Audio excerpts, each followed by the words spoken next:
Printzesa urrun baten izena duzu, eutanasia. Baina nik hurbilago nahi zintuzket. Maite baitzaitut. Eta ez baitut burutik baztertzen, zu neure egitea noizbait. Edo ni zeure, hobeki.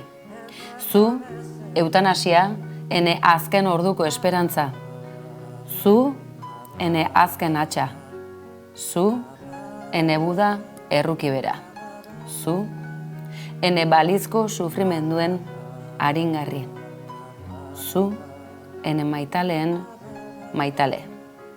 Barkatu atrebentzia, hurrengoan eutanasi deitzen badizut. Heriotzaren arrazoiak askotarikoak izan baitaitezke, Orio aldeko itsas haizeetatik Babiloniaraino. Eta gaur, lepoan hartu eta segi aurrera, eta ez zaitugu ahaztuko gogoan izango zaitugu baita zeu bere, Lourdes.